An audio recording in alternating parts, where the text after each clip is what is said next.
This conference will now be recorded. Good morning, everybody. Good morning. We are about to begin our meeting. Do we have any volunteers on the prayer? I'll take it. Okay. Bow your heads. Lord, we thank you this day, and we thank you for the freedoms we have to come to this table and do the business of the county for the best interest of the citizens of the county. Lord, we want to thank you for this Easter season and for what it represents of you coming back and forgiving us for the many sins that we commit. Lord, be with us today as we continue to make good decisions for the county. We ask all this in your most precious name. Amen. Amen. Let's all stand and join me in the pledge of allegiance. I pledge allegiance to the flag of the United States of America and to the republic for which it stands, one nation, under God, indivisible, with liberty and justice for all. You may be seated. We have before you a proposed agenda. What's the pleasure of the board? Mr. Chairman, I'd like to add an item, number 20. We've got a funding request from the Middle Flint Regional E911 Authority. Number 21, need to have an executive session. Number 22, just information about the upcoming scrap tire recycling event. Got a question about a parcel on Howard Farm Road. A model ordinance for cryptocurrency and data mining. Got a surplus vehicle and an update on the River Road drainage project, if you would, please. Okay. Dave? Steve? No, sir. Eugene? I'm good. Tony? I don't have anything, Mr. Chairman. Mr. Chairman, I make a motion we approve the agenda with additions. Second motion. There's a motion and second. All in favor by the show of hands, and that motion carries. Our old minutes were emailed and mailed to all of us. What's the pleasure of the board? I make a motion that we accept the old minutes that was emailed to us. Second. Okay, here's a motion and second. Do we have any discussion or correction on the old minutes? If not, all in favor by the show of hands, and that motion carries. Mr. Stevens, on you now. Okay. Okay, you got a copy of the financial report for the month of March. Take a look at it. Got any questions? We'll try to answer them. How we looking? No, you signed this. Okay, things are getting tight. It normally does this time of year. So Well, we're halfway. we're halfway through. Right. I did just remind y'all, I did express a concern about our local local sales tax and special purpose local local sales tax.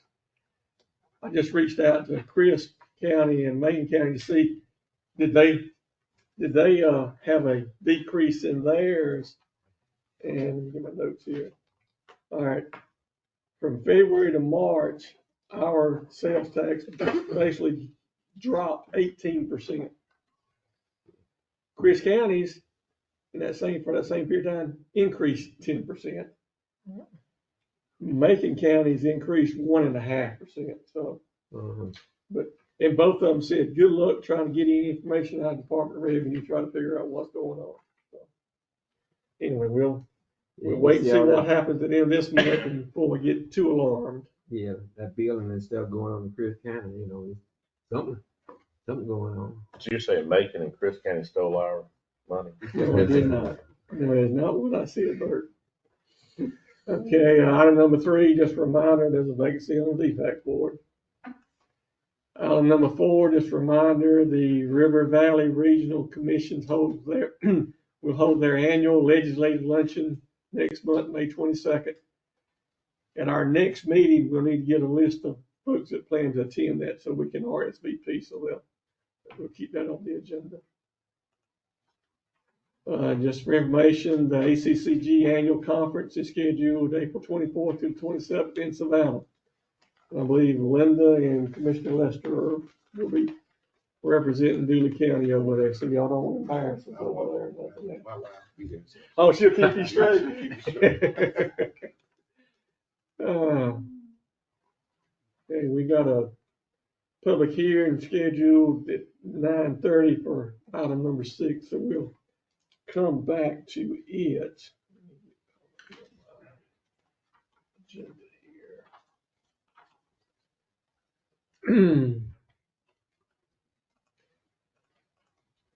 Okay, item number 7, as far as LMIG, our LMIG, regular LMIG 2025, I just need to get the chairman's signature on the contract with Reeves Construction, because the board has already approved the resurfacing of Liberty Church Road for LMIG 25.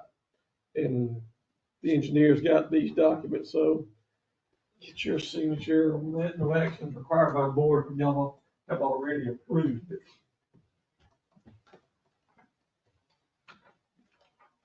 On that line right there above your name. They're the same thing, same copy, just right there above your name.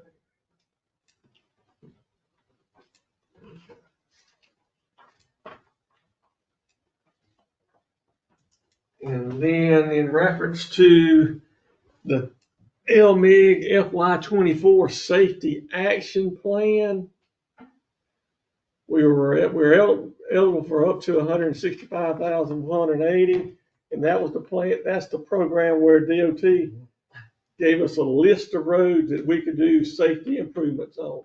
And what we chose to do was do center line striping on all those roads. We completed that, and there's still some unspent money. So we either going to have to return some money back to DOT or do something else.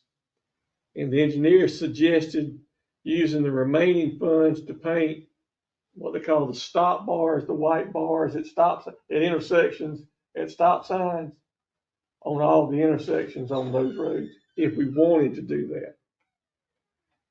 Well, Mr. Steve, we finished striping all the roads All the roads that were on this list. on the list. Okay. The DOT, the Safety Action Plan, LMIG, it's very specific. You can only use that money on certain roads. Now, the plus side, there's a plus, to me, there's a positive and a minus. That yes, we can get the stop bars at all these intersections. But you gotta keep in mind that, and it's gonna roughly, he's estimating to be $18,000. But that, half of that'll be county funds. So half of it's gonna be DOT funds. Is it worth $9,000 to get stop bars on all those roads? Or stop signs. Now, stop signs are already there, just gonna be put. No, are they yellow? Well, there's already stop signs there. Well, we got some intersections that one's not enough. Trust me. Sometimes two's not enough on some of our intersections. But I was thinking additional stop signs on some of the major intersections. Like When you say additional stop signs, you mean double one on the left side? Okay. Coney and Gilbert Road down there, some of these roads that are I traveling. don't know if those are, And the speed is so fast. I don't know if were those roads on the list. Well, I was just using that example. You Okay. already have that because of the number of accidents down there. We can get 2 on the roads that are here and then move the old signs over to those roads. A note on that, just for your consideration. One of the first cases I worked on when I started practicing law was down in your district. Hardy and them had one side of it, and the law firm I was in had the other side, where a milk truck driver came through and hit the Taunton boy on Easter Sunday. Remember that? And I learned all about coming up around Turkey Creek in that area. And what they call that is they call them double indicated stop signs. And there's a manual, there's a procedure to do it. There's also a size. So you've got to make sure that the size is right when you start doing that. And I think there's also a requirement we need to check. If you put double up, I think you also need to put a warning back, because once you begin that maintenance process, and we can do it, But I think we need to be consistent because somebody will come along and say, and then like the loggers in that case were doing 30 years ago, we're trying to make an argument about the size of the signs. Gary Christie was persuasive and got $100,000 out of the state over it. We weren't persuasive. We lost on it. But they get into all that technical stuff. But they also put in the stop bars, you're saying, they also put in rumble strips on those bad intersections. And that might be effective too. Usually the first thing they do is put the signs up. That's the quickest thing they can do, and then come back and do rumble strips. Right. But we need, like I say, we need to do both, and we also need to warn them about the signs if they're. And I bad. imagine it would be determined whether it was a state road or a county road. Correct. I don't think the county would be, is hard or as extensive No, as a But- state road. right, but if you're gonna do it, my suggestion is make sure the signs are the same size and don't have one different size, because that was an issue, yeah. And also go and put the stop ahead signs up while you're doing it.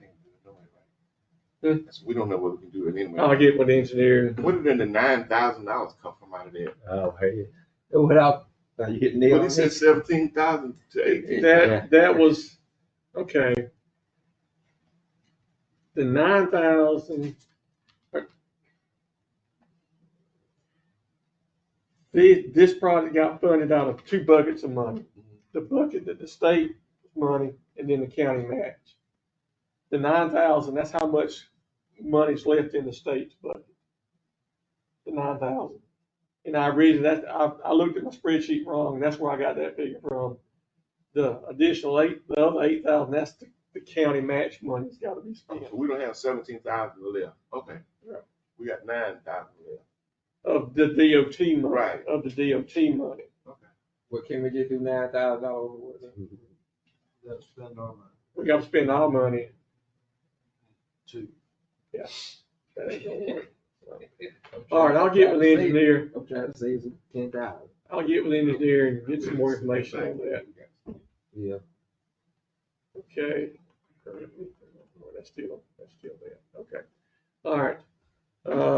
Leftover from the last meeting, we had the funding request from the Cordial Judicial Circuit.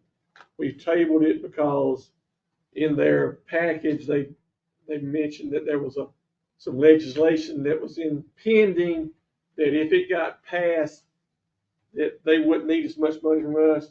Well, that House Bill 85 has passed the General Assembly. It's been sent for the governor's signature. So, and I talked to Chris County, they're doing the same thing. They're holding off on approving this budget to hopefully get, the governor's gonna sign that bill, and then we get a reduced funding request for this. So we're just gonna keep this on the agenda for now. You don't know how much impact it's gonna have on our fund that we. In the letter, let's see, what did they say? Overall, this budget, and I can't remember, asked for it. So they were overall asking for a $76,000 increase. If House Bill 85 passes before this budget takes effect, we will update and redistribute the budget with the $60,000 removed. This would create an overall budget reduction of $17,000.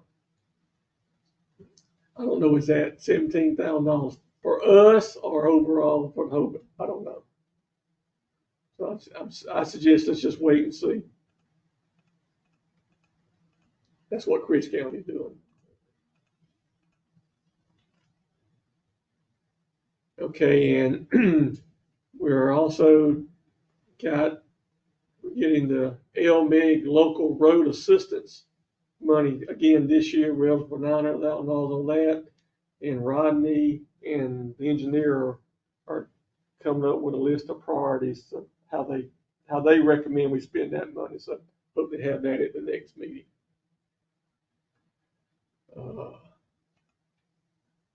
And just to remind you, this is how the local road assistance money is divided between, that's the county, and then this is what each one of our cities is getting. Same thing we showed last time.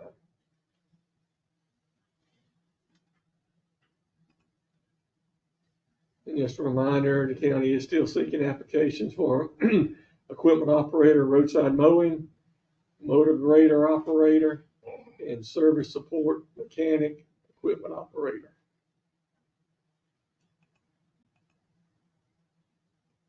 And okay, Glenn, you want to bring your guest up here? It's 9:15, and we got Mr. Brian. Brian Shawn and Emily Wingate from the Department of Natural Resources Floodplain Management. To give us a brief refresher on the National Flood. You can come up and have a seat if you like. Give us a brief refresher on the National Flood Insurance Program. Good morning. Good morning. It was a pleasant drive down from Atlanta. I'm glad you had it. Well, it wasn't pleasant until I passed Perry. Okay, Then the traffic just vanished, and then it was pleasant. that's right. You was coming into Dooley County. Oh, yeah. It county finds So, now. yeah. It was great. With Glenn, I've had some previous conversations years ago with, and I can't think of the person, Kenny. Kenny. It was about housing, stick-built housing, what to do with those. But Glenn comes up and he wants to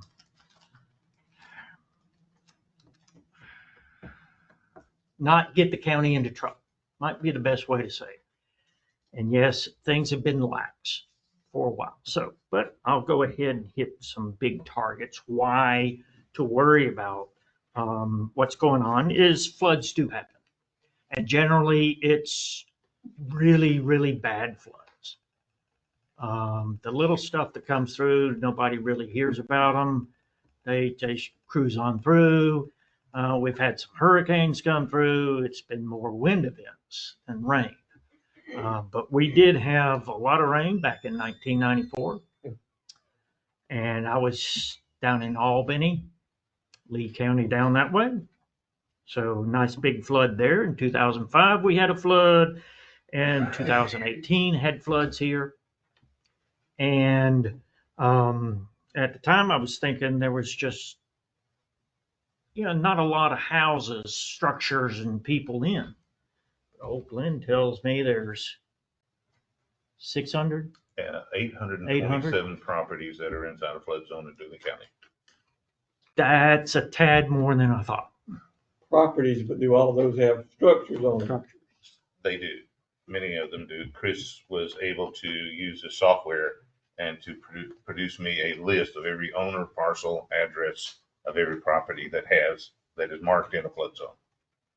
And by structure, are we talking about habitable structures or are we talking about like a pole barn? It could be either. Okay, so how many, I could see, like if we had 600 houses, whether they're part-time or not, that's one thing, because that's a lot of money. But if it's a pole barn or something like that, it's going to get flooded and not cause any damage. That's another. How many? Yeah, I couldn't identify that right off in the time period that I had. It would take more research. Can I ask a question? Is that including the little towns? It does not include Vienna, Unadilla, or Byronville because we do not have a intergovernmental agreement with them. The reason I ask that question is normally the changes we see will be in places in town, such as this ditch that goes by Bethel Baptist Church down here. Yes, sir. It for years was not, and then all of a sudden this is a flood zone area coming through by Stevens down here. And that's why I asked that question, because you're touching on properties big time when you get into town. And some of these ditches or canals are, when things are remapped, just throwing folks in the flood zone. And I dealt with that in the insurance business, and it can change Mhm. Every time that map changes, we get surprised.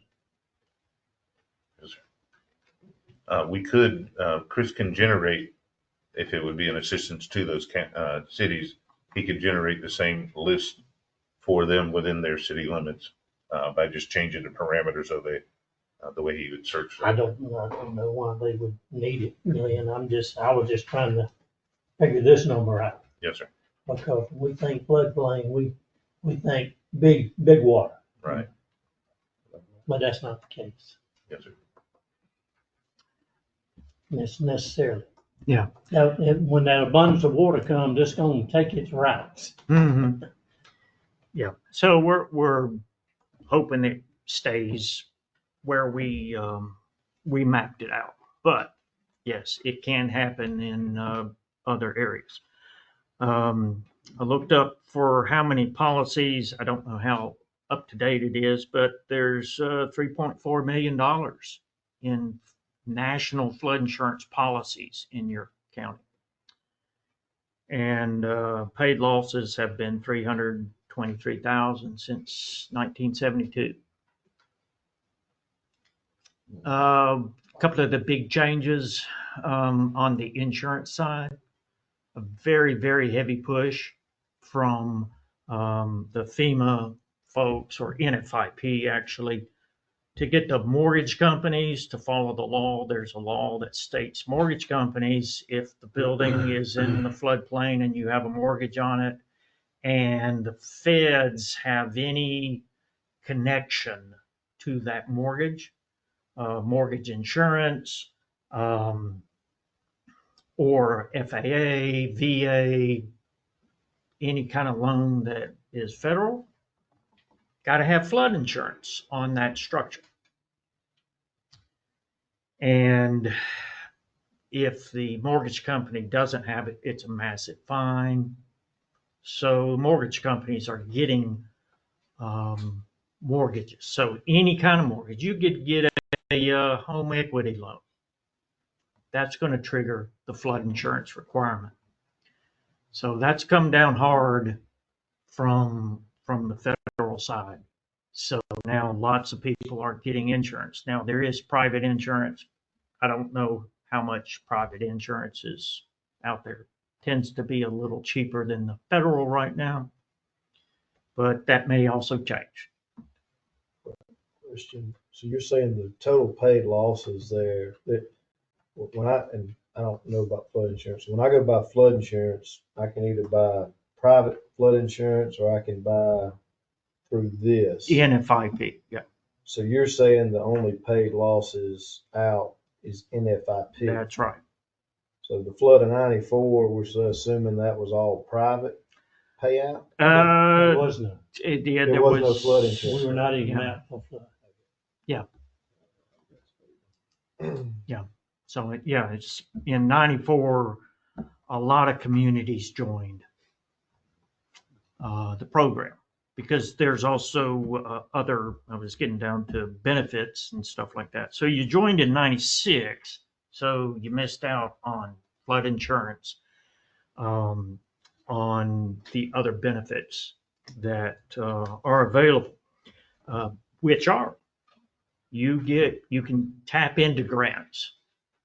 I finally found a list of what's good and bad. If a flood comes, the feds will still come in. All the different units will still come in and help folks out. But as far as cash payout, it's for temporary housing, for minor repairs on the structure to get it just inhabitable, not put it back the way it was, but just get it to where you can kind of live in it. If you want to live in a stripped down house, but you got to have walls and a heater, air conditioner, that kind of thing in it. The payout is 10 grand, 10, 15 grand, and that's about it. That's all there is. On the insurance side, you can get $250,000 coming in. So that's on the insurance side. On your side, as far as repairing roads and things like that, you get $0. If you're not in the program, you get $0 to repair your roads that are your roads. The state roads, they'll get repaired because the state's in the program. So we'll repair our own roads and stuff. Your roads, it's your business. So there's no money for emergency repairs, anything like that. There's no money for making the roads better down the road. It's nothing like that. So benefit of being in the program is there's cash there. And we're working on cash in a couple of different ways to rearrange, because I know communities have a hard time raising what's considered the match to go in. And we're getting some ways to be able to get that match either toned down real small or get it more in a loan so it's spread out over some years. And you still get the project done on time. And so helps out, but there's a lot of money. Generally with the state, if we have a big disaster, one that we get declared, the state will actually toss in 15%, so the normal match is 25. They'll toss in 15%, so you're just down to 10% of the cost to repair. That 10%, if you're getting the grants, can come in as part of labor. You're paying your folks already. You can use your folks to do part of the match. Moving equipment around, digging, whatever, that could be part of the match. So technically it's no money out.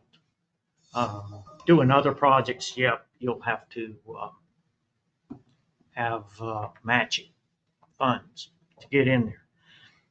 But we are finding different ways of getting that matching fund in to be able to go through. Let's see, we got all the grants going through, and got the disaster stuff. We're getting a loan program set up, revolving fund like the water fund. The state revolving loan for our funds for your water projects. There's going to be a similar type of loan program set up for the flood stuff as well. Yeah. So that's and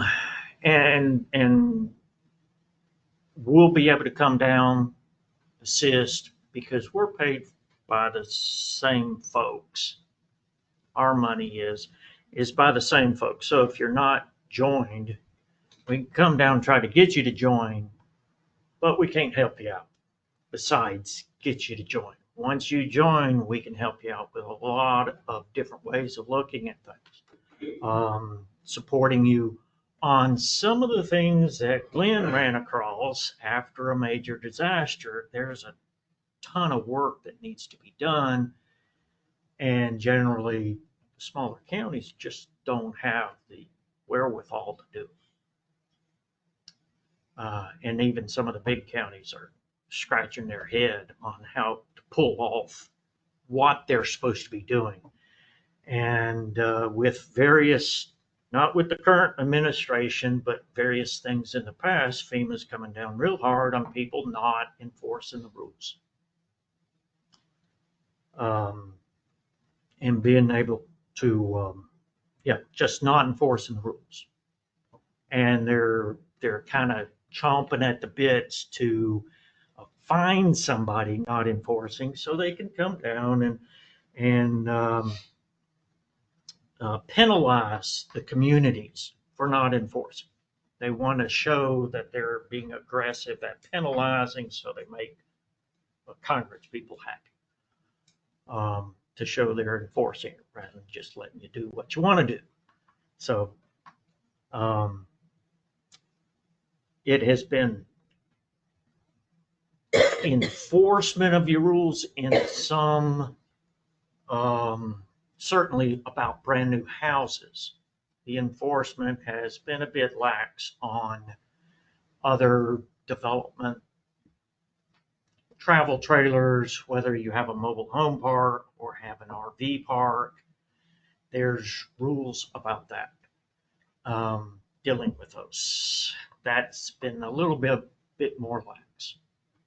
Now, it generally is a hard problem, and we're getting into the state to tell everybody, here's what you're supposed to be doing to keep up with this kind of stuff.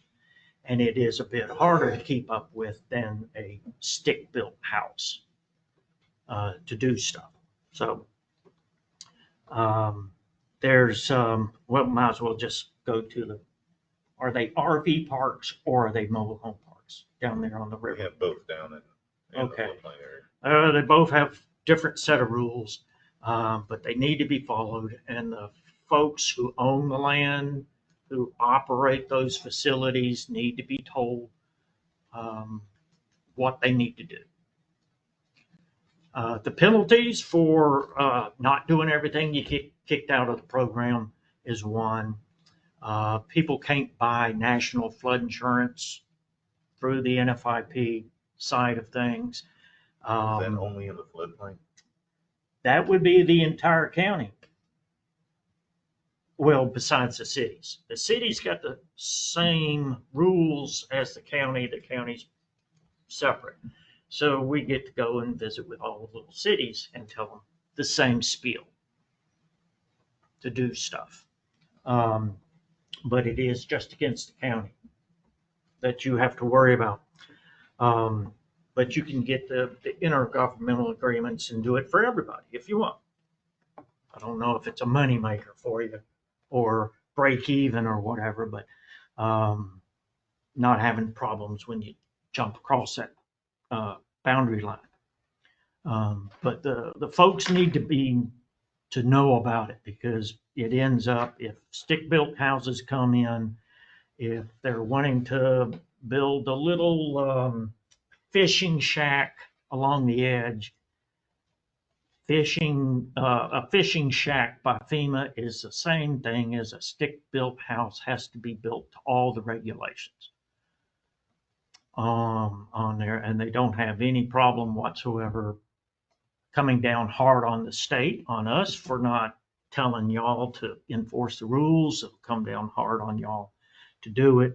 If they just get out, say, okay, we don't want to mess with it at all, just throw it out, then the only insurance available is through private.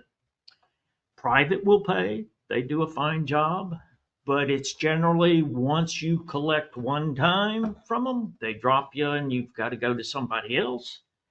I don't know if the private companies talk to each other. So they say, oh, they've already been flooded. Well, let's not take them anymore. So it ends up, it's totally your cost whenever the flood comes. All the roads that wash out is your business if you don't want to be in the flood insurance program. So even if you don't get some of the grants, the emergency repair work that goes on still comes through. So you don't necessarily have to go after big expensive grants. The emergency repair work, most of that is 100% paid. So that's almost like free, except a lot of paperwork to keep up when the flood comes or after the flood comes. So you can get all your roads repaired back to the way it was before the flood and chug through with that. And that's really great, because I know Sumter County was not part of the NFIP for the 94 flood, and I know they still have roads that are not completed across creeks. The road just stops, and that's the way it is. They haven't gone in and fixed it, and now it's, can't count that high. 94 to now, that's 30 years, 31 years. So that's something to watch out. In this, I mean, are you just here routinely telling us to continue to be proactive, or in a claim or something, have you found that we're not doing what we're supposed to be doing? Is this just you say you go to the cities and stuff and Yeah. tell them the same thing. So you're just here as a routine of telling us to stay proactive, or are we in jeopardy of losing the national flood insurance? Why? What is the Why or, okay, had a call. We come from? down from Glenn. Since he was reading the rules. He wants to be sure he's doing the rules correctly. So we come down and help. So right now we are coming down, stay proactive about what you're doing. Yep, you're a little lax on some things. Let's get you not so lax on those. Certainly, one of the big ticket items that FEMA looks for is issuing permits in the floodplain. They look at pretty much everything. Technically, the way the rules are written, if you put a mailbox post in the floodplain, you got to get a permit for it. I know nobody permits mailbox posts. That's out. But the law says that's development and you should permit it. There's certainly more people looking at putting in tiny homes, which is tiny, teeny, putting in a shed and it turns into an apartment. Those are the things that are popping up now, and it's popping up over Georgia. That is going to create problems for people who are not as aggressive going after it, or folks who are used to operating as is. So worried about stick built, yep, but we're also worried about some other sheds and buildings and stuff like that going in. There is, it's not shown on the map, but there is worry zones. It's called a floodway. It's not on your map. It's on the Albany map. It's on some of the Lee County stuff. I don't think CRISP has any on their map, but it's still there. And when you get into that, the rules kick up. The cost for doing work in that area kicks up. And when FEMA finds out you've been letting folks build in there without doing this extra work, that's reasons to put you into the naughty category. Not really the naughty probation. They come down and want things straightened out. And FEMA finds out after disaster, or they they get made tipped they to come in, or they yeah, it's a variety of different ways that they routinely? come in. Certainly after they were coming in and finding a lot of stuff after disaster because they had people on the ground running through looking at stuff. Now it's more of they're getting tips from neighbors, from other people saying they're building it wrong. Lots of people are starting to squeal on other people. And the information comes in that way. We don't care which way it comes in. We just come down. So right now we're doing it peaceful, nice. We're not throwing out the ugly word violation because we now have this national violation tracker we have to put stuff into. And if we put you in there, things go downhill for you. So you're down here off of a tip. Yeah. Mr. Sean? Brian? Okay, Brian? Uh, Are you, who do you work with? I missed that. I apologize. State of Georgia, Department of Natural Resources, Environmental Protection Division, Watershed Branch, Support Services, Regulatory support services. Regulatory Support Services, Floodplain Unit, Community Assistance Program, State Support Services Element. Yes. EPD, or So DNR, whichever. You're an employee of the state of Georgia. State of Georgia. And you're here to help us. Yes. How can you help us? Awesome. What can we do? What is your solution to this, whatever you discovered? Okay. It's start issuing, keeping up with development in the floodplain. And when the term development for FEMA is anything man-made, going in there. Now, worrying about mailboxes, no. Worrying about a pole fence going in, no, not really. Worried about a RV going into an RV park and that RV sitting for 10 years, being a permanent house, Brian, that's a problem. Brian, if I may, Tommy Bird.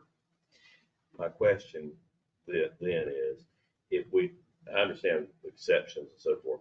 I'm looking at that you stated in your brief review 600 and something places, and so if we draw a line right there, and draw a line between what's past and what's future, and we implement what you're talking about going forward, is there a grace period of time to work on the past? Right, or do we have to work on the past? You see the question? Yes.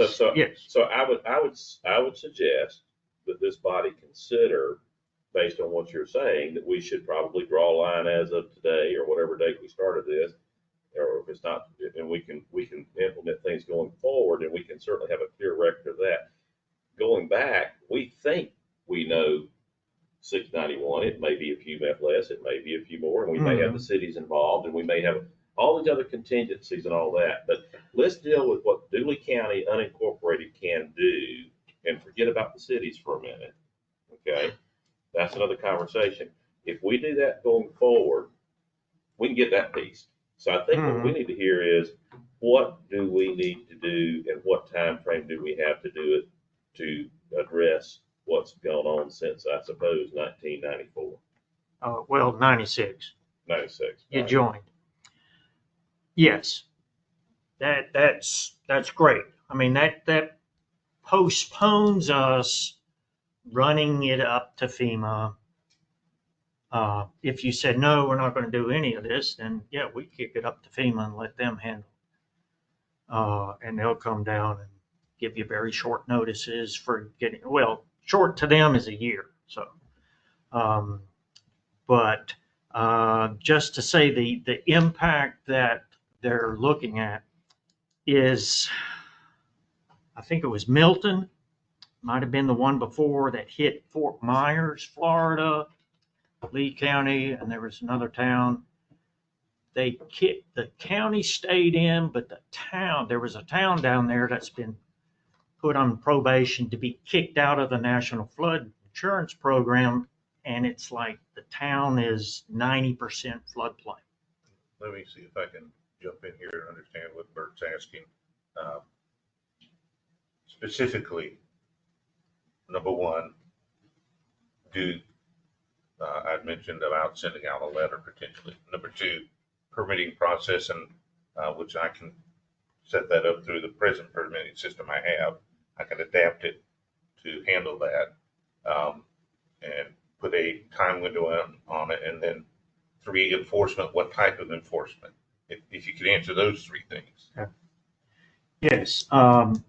Starting with the permitting system, getting people notified they have floodplain and there's extra rules for building in the floodplain. So you get that covered, that's great. We're all happy. Yes, we're not so gung-ho about your past. So we know from this time forward, you're watching out for things. So getting notification out to certainly the people that own the land, especially people own the land who have put something out there on that land in the floodplain. And then having a permit system for things coming through, because they're looking at stuff like not just your stick-built house, but you put an RV out, you put a shed out, what are you going to do with the shed? are you running power to it? It just starts to snowball if they end up making that a residence. And then that is FEMA goes into conniptions about having residential housing out there, whether it's temporary or permanent. So having notification, a permit system, and then enforcement from this time forward is great. Working on the past items will be, with our help, we'll figure out which ones would offend FEMA the most. And that's primarily residential housing of some kind. Primary residence. Primary residence, or it could be temporary residence, but if the residence is more like a full-time. Right. But my point with primary is there's a difference between one's primary home and their secondary home, isn't there? There is on the insurance cost, but there's not on the your ordinance. Right. On the enforcement part, but the enforcement, there's no difference on what is enforced, whether you put that house out there for 2 months or 50 years. It's the same requirement. There's no, oh, this is more likely to get washed away, so we don't enforce the rules as much on a secondary house. No, rules are the same on the secondary as the primary. And one other question, Brian, that I want to ask regarding this is the flood maps that were in 96 were based on that event, and then pretty much the 500-year flood, so to speak, is the 94 flood. And then you mentioned Albany. I moved to Albany in 96, and then there was a 98 flood. Yeah. When they said it wasn't going to happen again, and it went places it didn't go. Yeah. And then we had new maps, and then and I represent the city of Leesburg, so we dealt with different maps over time. Mm-hmm. We have things on the Kinchafoodie Creek that never flooded in 96, 94, 98, Mm-hmm. and all of a sudden appear on a flood map and that sort of thing. So there's a political aspect to it from the fact that the maps change over time. When is the last time the maps changed, and how often are they changed? Are they changed like every 5 years, or just when there's an event, or both? We don't change them for events. Okay. That's pretty much a given there. It would be great if we could update them every 5 years. Last time Dooley County was updated. Oh.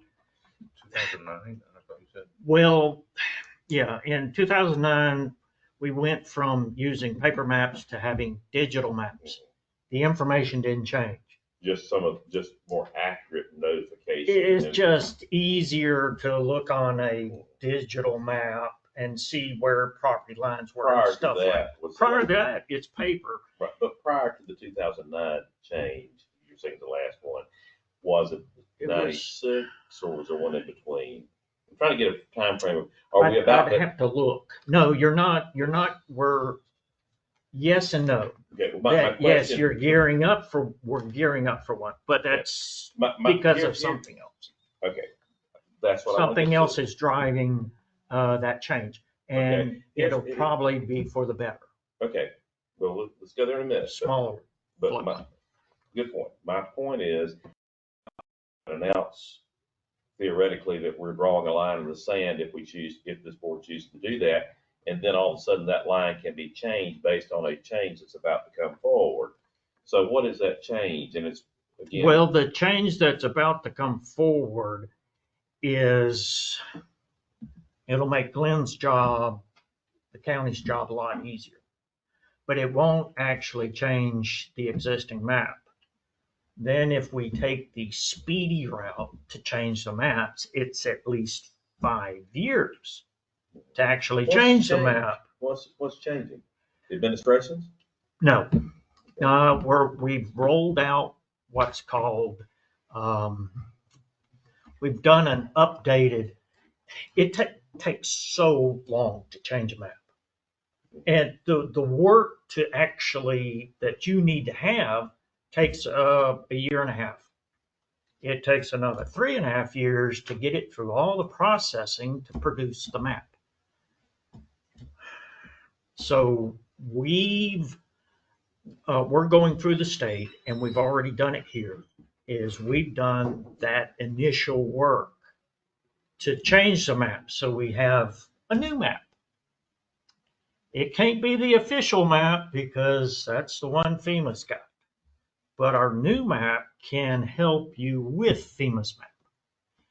Also, the new map can help people who are near the edge of things, like never flooded before in 94 or 98, and you're on the map. Then this new map can help them get out of the floodplain. Help them move out, because we know that the maps that when we went digital and we started putting our little maps together, we found out they don't line up from one map to another map. They just don't. So they just had to mush it into place. We still have places up in North Georgia where the floodplain is up on the side of the mountain and down in the valley on the other side. So it's like the flood is 200 feet higher on this side than on this side. We know that's wrong. If I could, Brian, I want to come in. You'd mentioned that we need to update something on our website concerning. Oh, the ordinance thing, yeah. That'll come along. But on the map change, we will look at what our new map looks like compared to the existing map. And if we find a lot of structures in the area that would come out, then we'll put that into the list of cranking out new maps. But right now we're booked up just doing this fancy remapping of the whole state. So we're 20 years out, probably, for actually having a new map issued. Okay. I'll be dead. Yeah. No, We kind of need to. Need to go on. Okay. Yeah.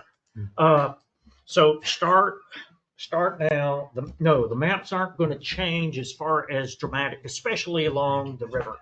They're not going to change big. It's more like the tributaries going up into your county.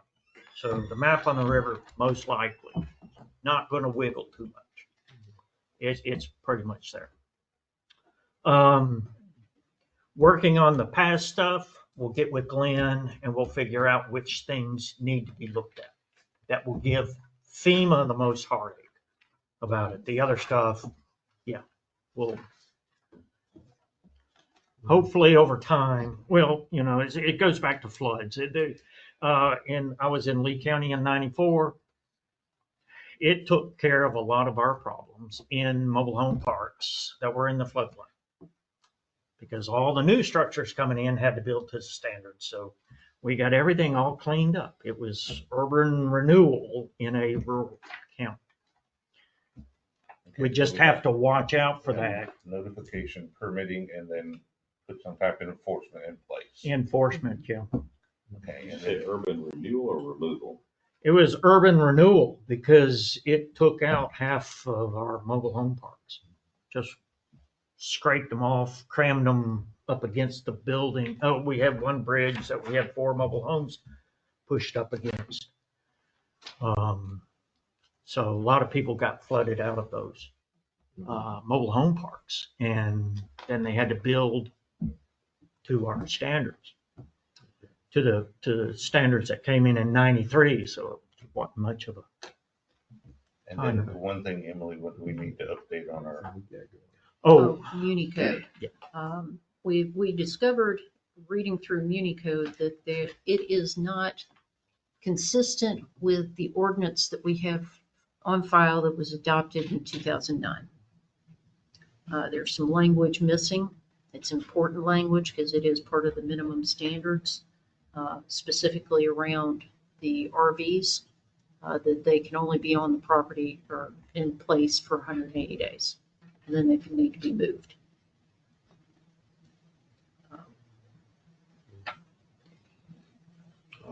Well,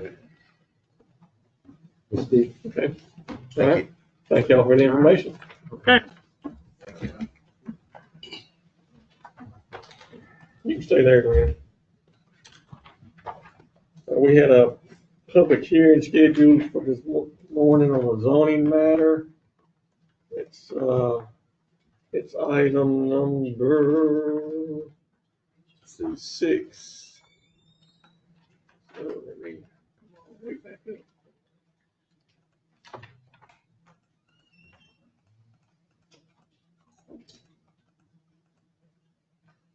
Item number 6, we've advertised the public hearing. We've had a request for a conditional use application for parcel 10-7 to allow a recreational vehicle to be placed on the property. The property is located at 204 Drayton Loop and is currently zoned R2 residential multifamily. And just to show you where parcel 10 is, this is Highway 27 going toward Americus. This is the Flint River. You back up. This is Drayton Loop. You actually turn off and it loops back around up under Highway 27. This is the parcel that's in question. So everybody sort of get a general idea of where we're talking about. Okay. The Planning Commission considered this request at their March 10th meeting. They initially held a public hearing back in December 9th, and it got tabled several times. But in March 10th, upon motion by Chairman Tony Turner and second by Mac Jordan, they recommend the request be denied because it does not comply with the present ordinance of Section 9 criteria for the review of conditional use and does not meet the 6 items listed in that section. So for conditional use request, the request initially goes to the Planning Commission. They consider it and they make a recommendation to the Board of Commissioners. Once the Planning Commission makes their recommendation, then we schedule a public hearing, a second public hearing on it, and that's what we're holding today, to hold a public hearing on it, to get public comments, and then the county commissioners have the final say whether to approve or deny the request. So, having said that, we'll open up the public hearing.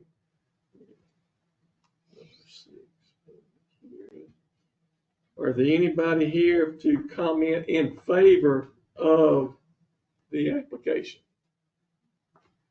Okay, if you would, if you'd like to come over here and have a seat and state your name, and you'll have 5 minutes for any comments.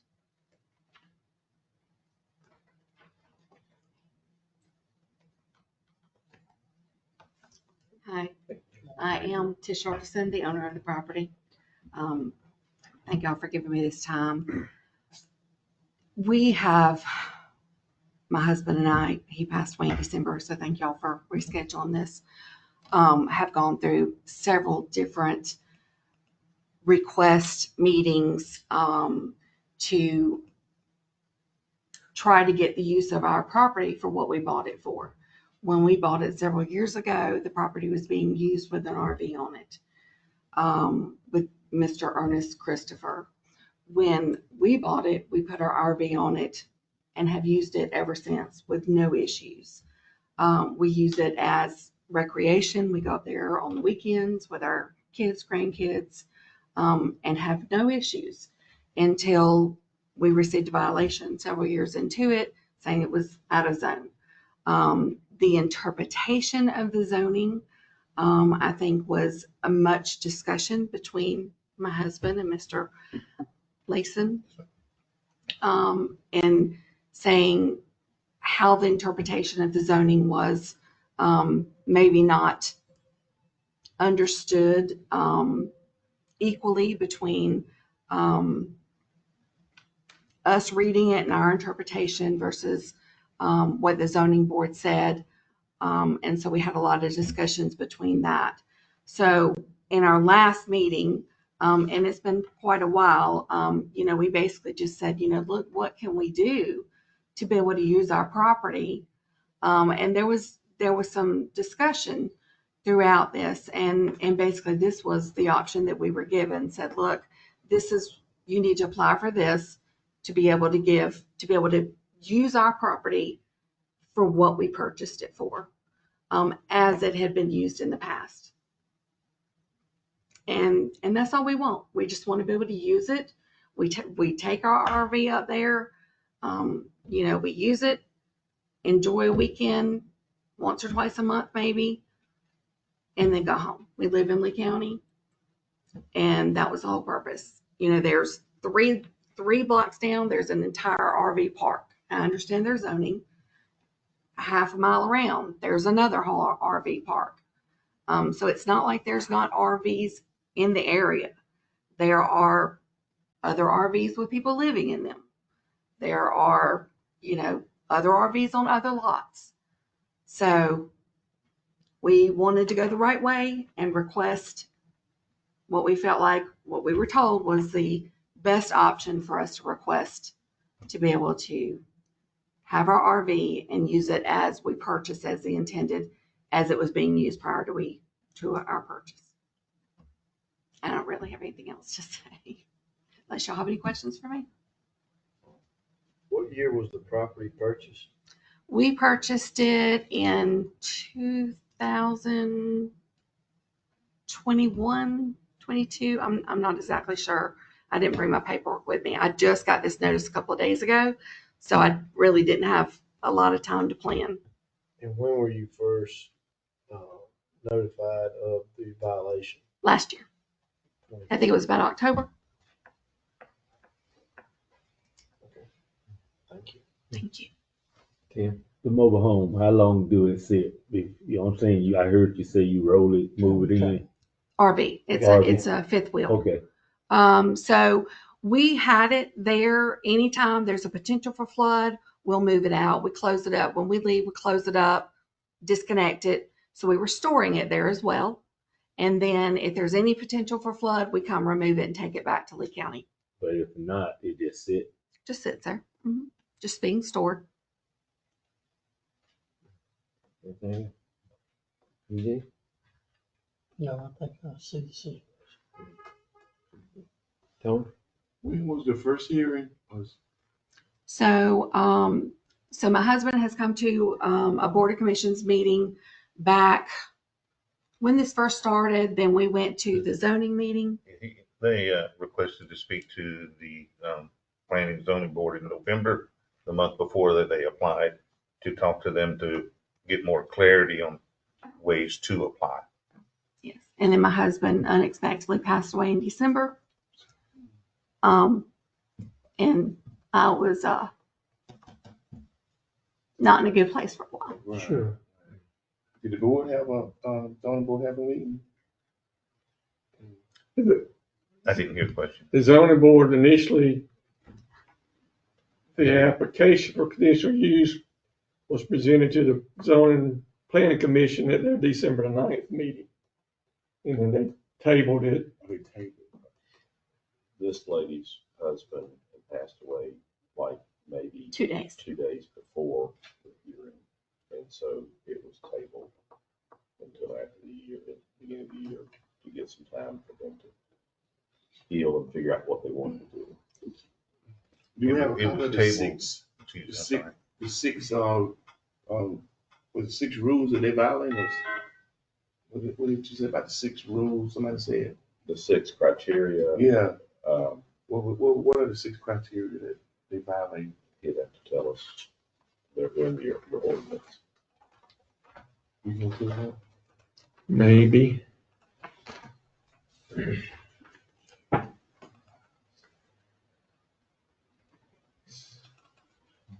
If I can add, as well as when we travel, we would take it because that's our travel RV. So I wasn't there all the time.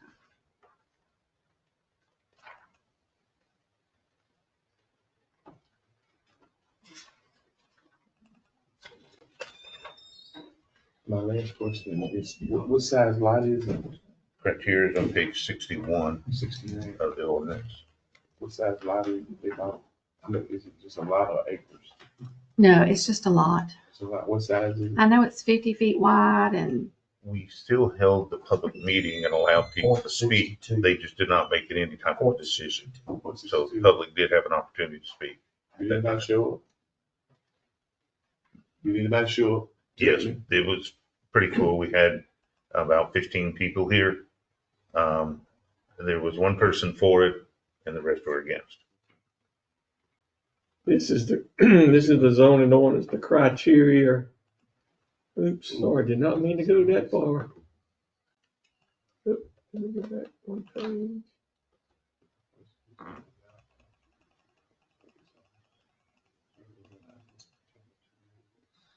That's the criteria to be considered for conditional use applications. I think it's important, and Glenn, you kind of guide me on this.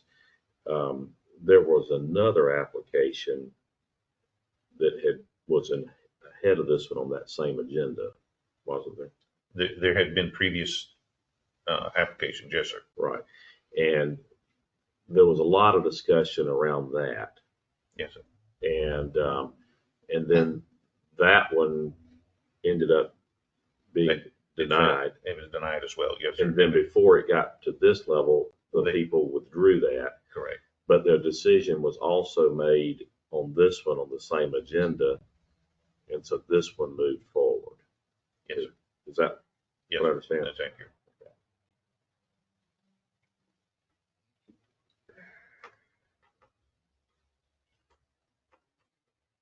Are we finished? Yeah, I am. Everything else, Steve? Anybody? Okay, thank you. Is there anybody here to speak in opposition to the, if you would come up here and have a seat, please. State your name. James Barfield. And Mr. Barfield, where do you reside? 360 Drakenwood Road. Okay, is it near this property? Yes. Okay, how close? I don't know, maybe 8 a mile. There's houses between me and her. Good morning. Good morning. We had a, a few weeks ago, we had a meeting with zoning committee. They agreed not to change the zoning, multiple family. I think it ought to stay that way. I mean, everything down through there is houses, except the guy that pulled the motor home back in there. He pulled that motor home back in after you had told him to leave. He come back. That's it. I mean, ain't no campers over there. And we got nice homes over there, expensive homes. And most folks come over there with a camper, all they want to do is just have a party place. I mean, they go to park and party. I just like for it to stay multiple family party. That's all I'm asking for. Thank y'all. Mhm.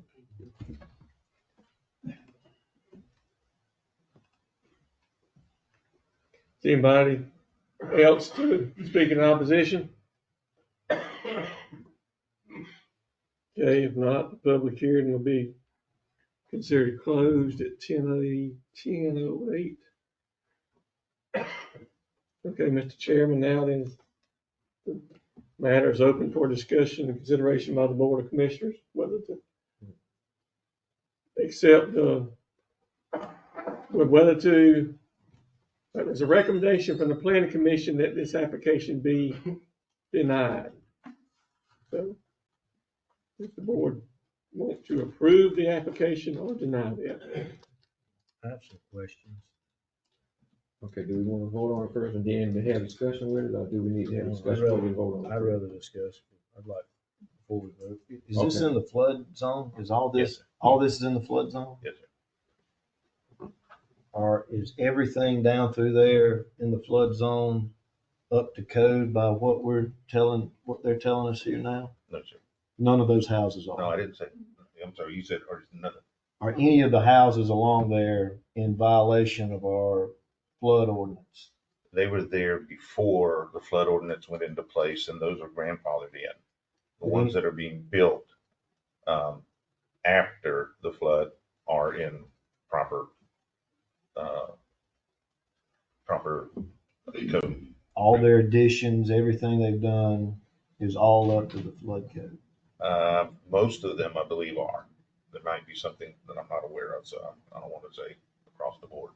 All right, she bought the property in 2021. What prompted the note in 2024, 3 years after she bought the property? I got a complaint by a neighbor that we got these campers here.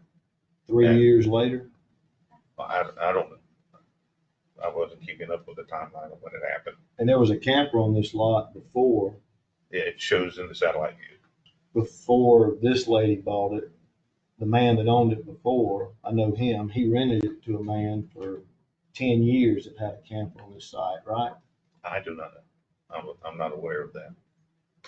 My understanding, I'm not supposed to take any action until there's a complaint on file. We received a complaint about the RV, and I went and posted a violation notice, and we proceeded from there. I guess whether action was taken or not, do we acknowledge that there was that what the lady said was in fact true, that there had been one there before she came? Do we know that from the investigation or anything else? I know that for a fact. I would assume so. I mean, I think everybody kind of realizes that if you just said it was on a map before then, that's true. Whether that's right or not, it's another question, but it's established that it was there. But you don't pass along grandfather things to new owners. Unless I'm missing something very wrong here.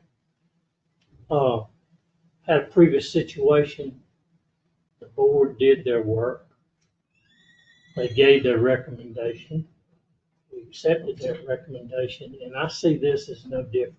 I'm sorry, but this is no different than anybody going there brand new trying to do anything in the flood zone. We've just been reminded this morning of what's going to be taking place and what's going to be expected of Dooley County. Now, did you start picking and choosing what you're going to do and put your flood program at risk for everybody down there that's already got flood insurance? Can't do that, people. Can't do it. Because when you start doing things wrong and against the flood program, and I realize we can point and say, well, right up the street, that mobile home park. Well, this is not a park. I'm sorry. It's one lot. It's sitting right in the middle of residential people. And I think our board has done their work, and I think they've come back with the right recommendation. And I'm going to offer the motion that we accept that recommendation. That's what we have there. That's what we have them doing, you know. And the fact of the matter, Glenn, I would also recommend that your board hear what these people told us, this board, about the flood program. And then I think when you see those 2 or 3 that's voting against, what's against, that they shouldn't, you know, because there's feelings involved, and that's easy to get to. But at the end of the day, you got to do what's right. You can't upset the entire program. Picking and choosing things that you're going to let fall through the cracks or turn your blind eye to. You can't do that. And it's hard for us as a community to draw that line in the sand. But we've been sitting in the choir this morning, people, and we heard those people say. And you know what you're going to have to do from here on out. Yes, sir. And this board's going to have to back you in what you do from here on out. Yes, sir. As I hate. But I heard it from the paper this morning. I didn't have to read it. These were bearers of news they brought to Dooley County. You're going to respect what's in the National Flood Program, or you're not going to have it. Your people are not going to have access to it. Now, wouldn't you hate to see the homeowners down there that's got nice properties built and been there? Would you hate to see them shuffling trying to buy flood insurance? I got folks down there that's sitting on a property that I lived in when there was no flood insurance. That's not a good feeling. To have 9.5 feet of water in your house. I don't care if it was 1,000-year flood. It hit me. It was your flood. It was my flood. It cost me. And you cannot jeopardize that by making decisions and picking and choosing what's going to be okay and what's going to be not okay. We can't do that for a living. You know, I'm sorry. I mean, it's there.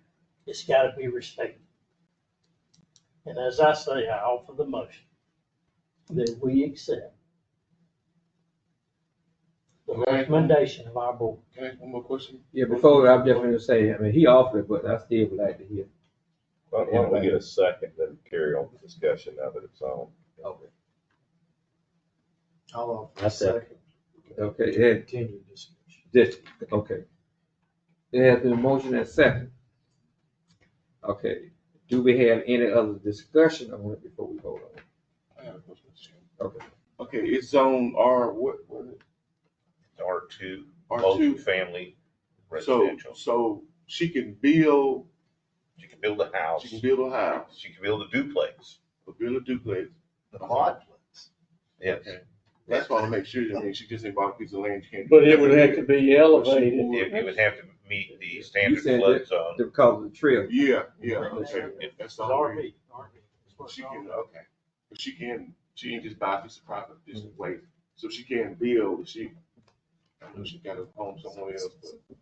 Yes, in the floodplain in that area is 248.5 mean sea level to the bottom lowest point that they can build to. So that's the floodplain. 50 feet wide, can you actually, you see the 50 feet, how big was it like? But 248 mean sea level is that deals, 0.62. which is about 8 to 10 foot in that area. What's the parcel number for this? They're down on that. I don't know what I'm saying. 204 I don't know. I mean, I'm asking. I don't know. But then how can we do all that with all the rest of the grandfather in? 100 foot wide. You can put the flood 270. on the left-hand side. Okay, we should do So scroll down a little. Yeah. That's all I have. You got a motion, who's second? Okay, we would stick in other discussion. Oh. Are we sure before we vote? If not, all in favor, forward, by show of hands. That kid at the end, that right there. So Motion carries. So that application is denied. That is it, right. All right. Moving along here, let's go. What was that? Is that all with me now, sir?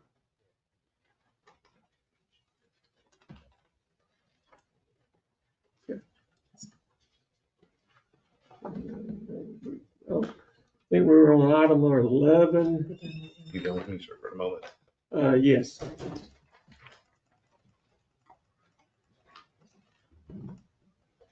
Thank you, gentlemen. We have received a letter from the Industrial Development Authority stating that let's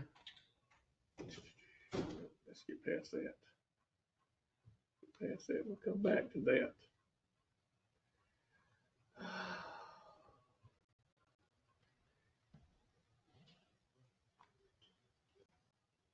That per their constitution, they have a 6-member board that requires 4 members, blah, blah, blah. The Industrial Development Authority has an attendance policy that they ask members to be removed after 12 months of not attending any meetings. And Mr. Leroy Schuman has unfortunately, due to some health issues, has been unable to meet that requirement, and they're requesting that the county commissioners consider replacing Mr. Schuman on the Development Authority.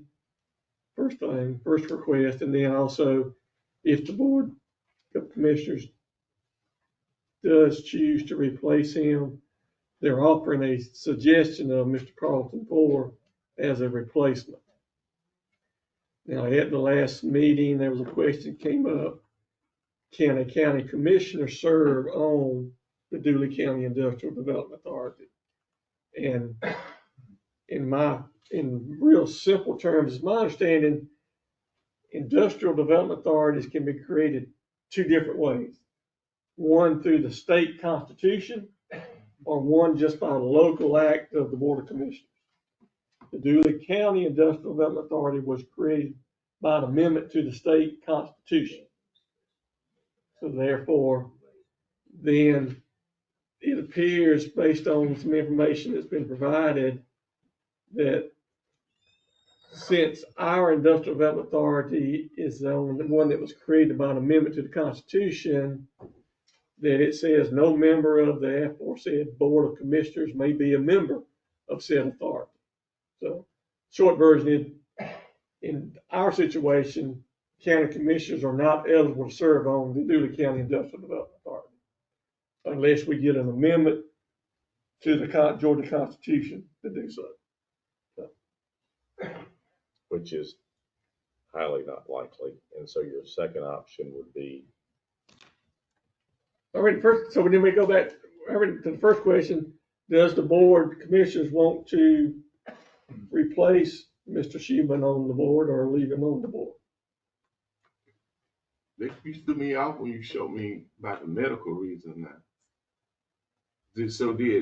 I'm hoping somebody went and at least try to talk to him and said, okay, we're taking you off the board because, because you saw it said medical reason, unless they had a medical reason. Okay, get back to that. As long as they went and said, okay, we're going to leave somebody off the manor, because he probably said, yeah, just take me off anyway. You see what I'm saying? I see what you're saying. You said a medical reason, 12 months, and without a medical reason. That threw me off. Without a medical reason. Huh? Without a medical reason. Yeah, that's what I'm saying. He got a medical reason, though. It said meeting without a medical. Mm-hmm. So we don't know, do we have one or not? I mean, he got one. I know He do? he's been in the hospital. So he might have one. That's what I'm saying. I'm for putting another guy, but I just wish we should give him a little courtesy, just say, well, why not do that? Yeah. Can we table that again? And I do that? Absolutely. Is that okay with y'all? I don't know. I'll go by and tell them and say we're gonna take you off the board because your health and you can't make Yeah. Right. Okay. Yeah. Yeah, I do. To see what what Let him resign. going on. Okay. you're right, because the dignity part of it's important because of his past service. And Right. apparently this is something new. Okay. And it's been going on for a little bit. So I think reaching out and offering a resignation is a dignified way of doing it. And he may have compromised health where he can't communicate his desire to do the same. I do that. And sometimes it doesn't always have to be medical. It could be, Whatever. it could be. It's just considered a long time. Right. I'll go by there and do that if y'all don't mind. Yeah. Okay. We did table that. Okay. All right, item number 12, just a reminder, tomorrow is a county holiday for Good Friday. And just a reminder, There's none coming in. since the Public Works That's right. Department, She got to come in. since the Public Works Department is off on Fridays, they're taking the holiday today. And I'm assuming the tax commissioner's office is doing the same thing because She posted. They're not open. they're not open today because they don't. He posted on it. I want to take a check back. They got a box. They're dropping in the day. All right, and then we sent out with the agenda, we sent out a list of the building permits issued in March for information. We've got an update on the flood insurance. But going since we talking about that, and as I was listening to somebody, the reason why they came down because somebody tipped them off. So before then, I mean, I know we might not have been doing the right thing, but I'm just curious why this hadn't been brought up before the tip. the whistleblower, whatever, you know. I was just sitting there thinking, you know, that's all, just a thought. I guess it doesn't matter how it got to you, it's here now. Yeah. I mean, it does in some ways matter in the sense that it's been not a problem, and is, but then again, if you start trying to figure out who did what, that gets into the protection of the whistleblower, but you did have 15 people that weren't happy about the situation, and one of them could have called, but it would have affected their own property as well, so I don't know if that, again, I wouldn't get into it. I mean, Right, exactly. Well, but now you gotta decide what to do. Right. And my other question about that is, okay, like for instance, I mean, I would assume I don't live, I mean, I live in the county, I know he said include the whole county in the flood. And, the chances of where I live flooding, about like that mountain he's talking about up there, and then the flood plain I'm talking about down to the bottom. And so that would say that I would have to have all that stuff that like everybody else, because I mean, you know, the whole county is flood. Yeah. Do we have a map that shows what part of the county? We do? Yes. Okay. So you might not be in there. We just go on the line and pull it up? You gotta keep up. You pull it up. And Just not to be confused really with the cities, because these little towns were zoned for flood before the county even thought about being zoned. And the reason they were, they could not get the federal grant money, so they had to be. So they joined the flood program. They didn't bring that out, but they joined the flood program many years before the county did. The county did because they had to. I mean, the flood of '94 was enough damage, and they helped enough people that it opened the eyes of FEMA. Hey, you know, these folks, they not permitting, zoning, they not doing anything to help themselves.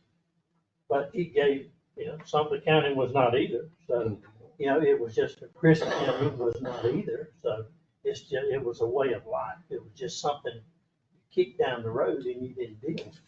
People don't like flood insurance. It's like paying Right, you do it. but you live there, you gotta pay. Well, I think your point's well taken in that, you know, at one point, Chris County, people had just a little shack on the river. And years ago, when it first opened, you know, a little second, I don't know if it mattered if it flooded. In fact, sometimes it did. But then all of a sudden it became everyone built the lake and so forth, and it came up into Drayton, and people built houses and people desired to live there versus kind of go there. And then as to the towns, almost all of our towns were around the source of water. Yeah. They got a little creek running through them. And so they've had those experiences. And you got a density of population, so they've had more floods. Corner of that Bethel Church is in floodplain.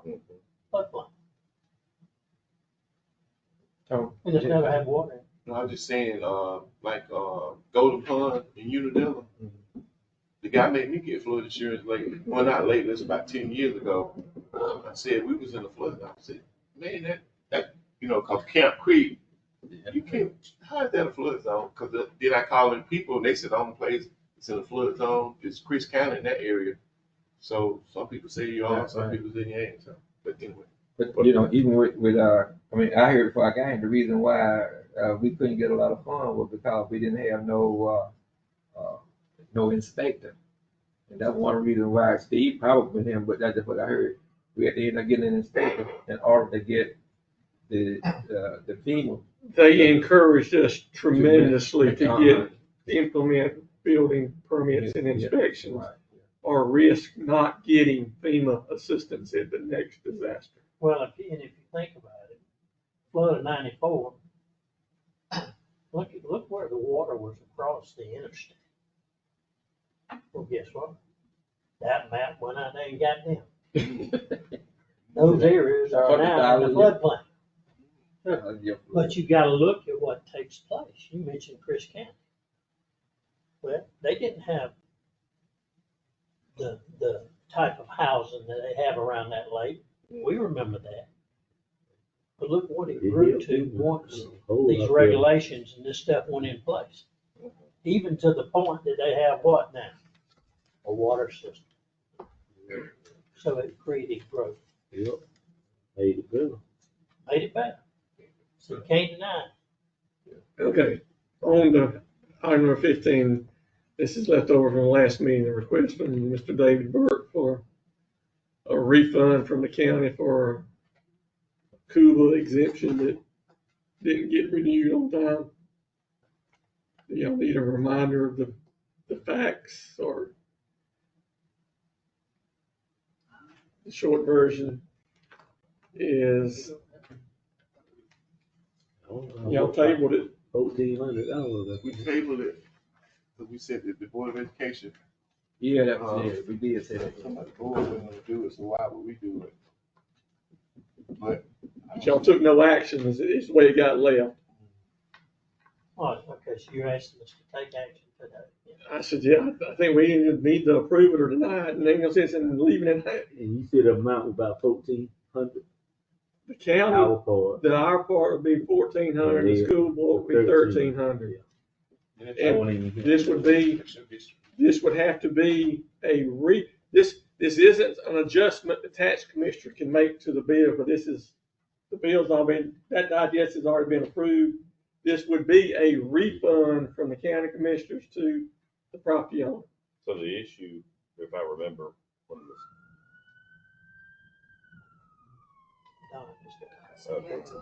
I think the issue that was brought up last time was that the school board would also have to go along with it. We can't find them, and we're gonna. There was a mistake made, I believe, because it was sent. This particular parcel was sent to the wrong address. We think. No. This individual had supposedly like 10 parcels that were in Cuba, and they all expired at the same time. 9 parcels were in the father's name.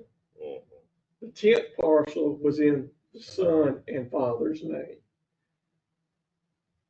The father received all the 9 parcels that were notice that was sent for him.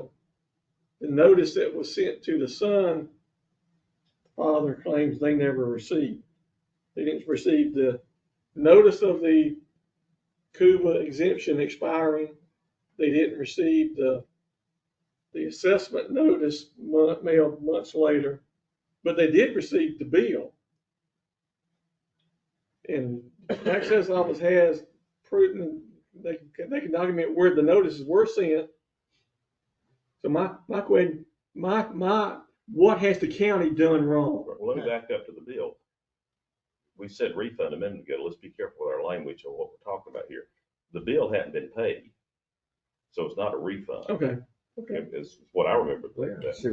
We shouldn't have to vote then, should we? Just most everybody said deny anyway, so we shouldn't have to vote, should we? I think you need to, if there's a request been made, you need to respond formally to the request. So motion to approve it or motion to So deny. you saying 9, he did get approval, he did get the code. 9, you said He still got it now. he still got it, but only 1. This property is back in Cooper. They missed it for 1 year. But he hadn't paid no money though. That's what we're saying. He hadn't paid no money. Last I understood, this bill has not been paid. Okay. But legally, the bill would have to be paid as is. To get a refund. Mhm. That's right. So and like you You said, can't refund him money that he hadn't even paid. Exactly. And But you know, in a sense, you give them a rebate. right. And this, we cannot do this. We cannot set this precedent. I will offer the motion to put it on the book, to deny this request. You cannot do this. Government can't run like this, people. You something said? Did you say? No, I mean, if David thought he probably did. What you say?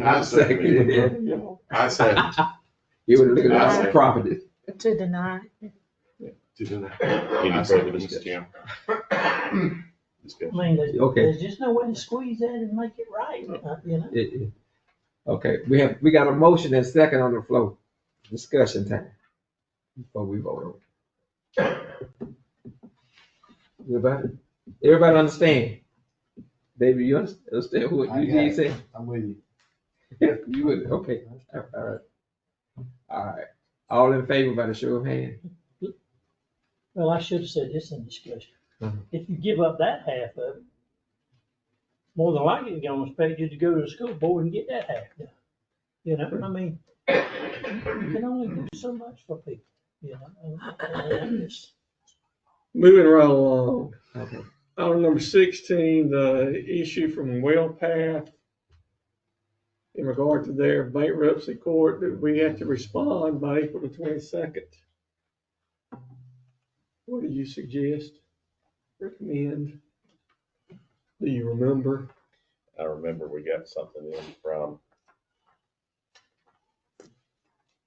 I got an email. Sandy Boy. All right, so what is his name? Thomas Schummel. What that fucking name of I think.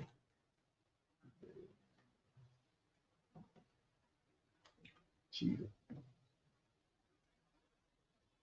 But the attorney for EMS Consultants, who has reviewed this and represents multi-counties in this, had recommended that we vote yes on item 1 and then no to item 2, but that was where the confusion was. I don't think there's anything on item 2 that, what was that?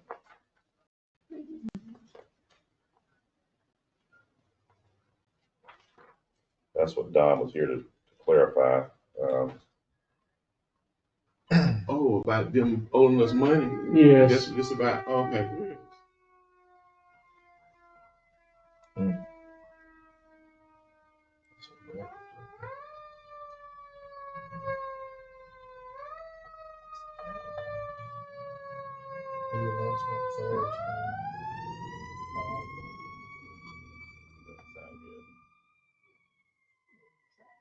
We have to take action now. Can we, is it deadline fixing to hit? The deadline's April 22nd. My recommendation is to vote yes on 1 and vote no on 2. What does 1 say? This is the one where I said, and I had to talk to Don about it, of how does the state get out of paying this just because they third partied it to this group?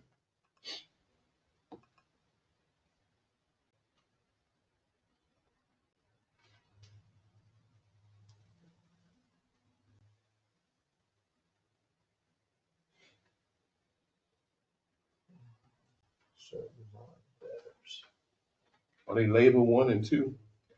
And this is the first one. So you're opting out, and you preserve your rights to collect. I don't see what item 2, I don't see. There wasn't any action on item 2. That was what's confusion about the recommendation. I don't see any other option.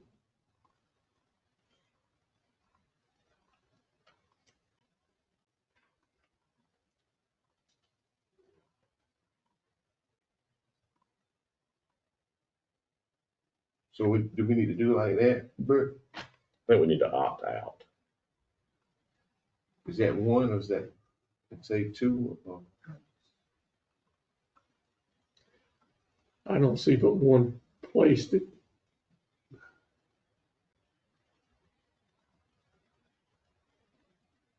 All right, here's the review. Right, item 2, if necessary.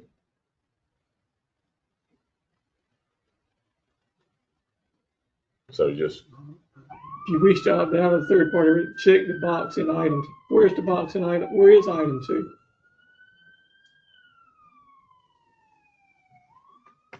Is that not the ballot?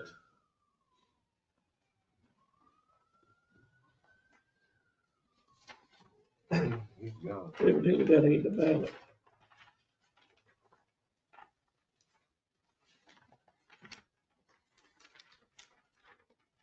What else do we have?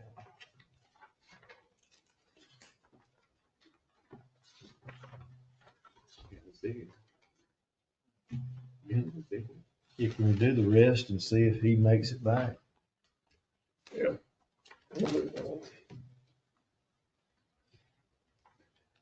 right, moving on. Oh, number 17.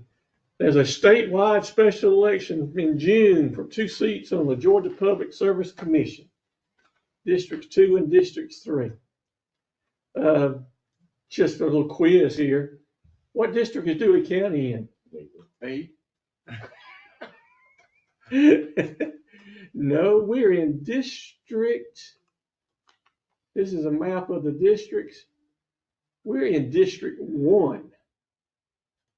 Look how big District 1 is. Wow. This is District 2. That's District 3.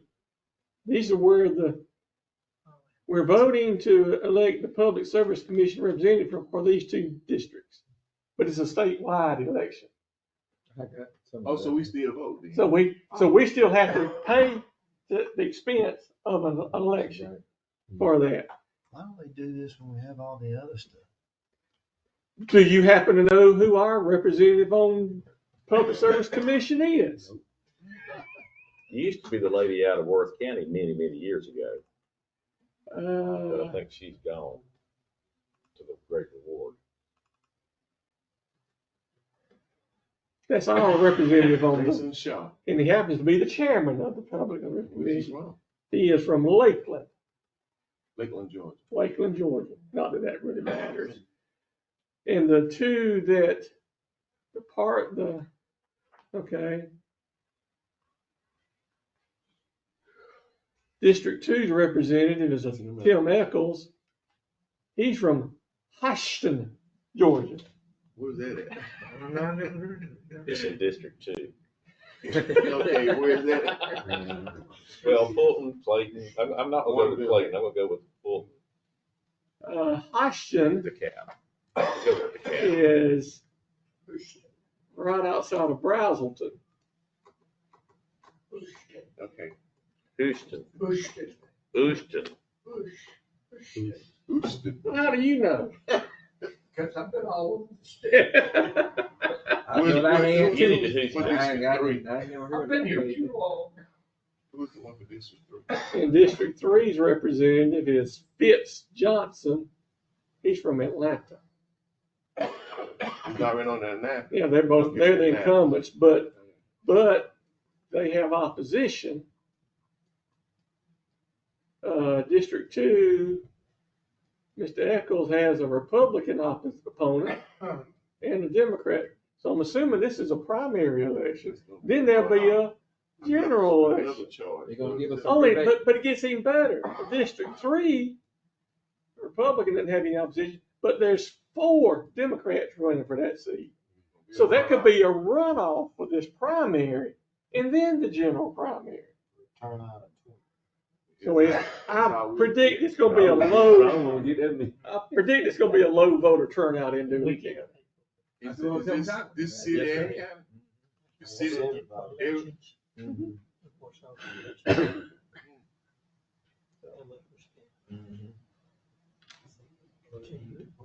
All right. So moving on. Thank you for letting us know that. That was information. That was good information. $15,000 Exactly. and $21,000. Yeah. All right, So now tell us what do they do? Oh, they regulate your power bill. Oh, they do? Yeah. Oh, I didn't know that now. I thought they- Georgia Power bill. Yeah, Georgia Power bill, they regulate. That's right. But how much control they got over Georgia Power? It's stronger lobby is what Georgia Power's They can't got. touch, they can't do nothing. Okay. Okay. Had some employees inquire about our retirement program. And, because they hear other counties are making some changes to their retirement program that would allow employees to start drawing their retirement and continue to work under certain situations. Dooley County, currently, our normal retirement is 65 years of age with 5 years of vesting service, which basically means 5 years of full-time employment. Like part-time, we have probably some poll workers that have 30 years of service, but they're not vested. And currently, employees are not allowed to receive benefits and continue to work. originally, when we adopted the retirement plan back in 2009, it allowed, that's called in-service benefits. You could have, I'll give you a minute. You could have started, if you met the criteria, when you turned 65, you could have started drawing your benefits and continue to work. But somewhere around 2012 or something other, there was a move that got considered double dipping. So the county amended our program not to allow in-service benefits. What's not on here, a few years ago, we changed our normal retirement. Normal retirement is still 65 years of age and 5 years of vesting, or 30 years of vested service, no matter what age you are. And there are a few employees that are eligible would be able to draw their benefits prior to 65 because they have 30 years of vested service. Not many. And that's 30 years of vested service, which this is where it gets complicated. Our plan went into effect in 2009. So everybody, all full-time employees were considered vested as of 2009. But at that time, all employees were given the option, like in my case, I had prior years of service with the county. I could purchase credit for my prior years of service using money that was in the deferred comp plan that the county had in effect. And I took advantage of that. And several employees did, but majority of employees did not. So you could have an employee out there that's got 30 years of service with the county, but only have vested service since 2009. They elected not to purchase the prior years of service. Crazy, no? And my representative with ACCG Retirement just gave me some examples of what some other counties have done. Crisp County, their normal retirement is 65 years of age or 5 years of vested service, or 50 years of age with 30 years of vested service. And then recently, they amended their plan to allow employees that met either one of those criteria, they could start drawing their benefits and continue to work for the county. Now, you don't accrue any additional retirement benefits once you start drawing it. Right.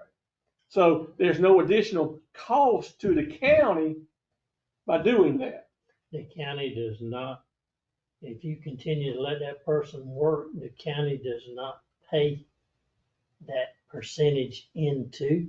For future wages that employee receives. That's correct. Yeah. That's a saving. Well, that's what I'm trying to look at, pros and cons. What the pros of it is, you don't go out and find people to work anymore. That's right. And we got an aging workforce. And I know what my first thought was about this, and then I realized, well, we advertise and try to get people to come to work. We probably need to be trying to hang on some of the folks we got. Now, I will say, one of the cons against it is you don't let somebody retire and then come to your workforce, be in your workforce and let them retire from what they've been doing all that time.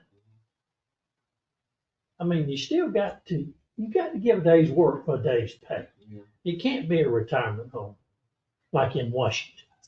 Yeah, that's it. That's the color, ain't it? Because you don't want no about 70 years old up here can't do much and still getting paid. But what? We don't fire people. Well, We don't let them go. maybe we need to learn how.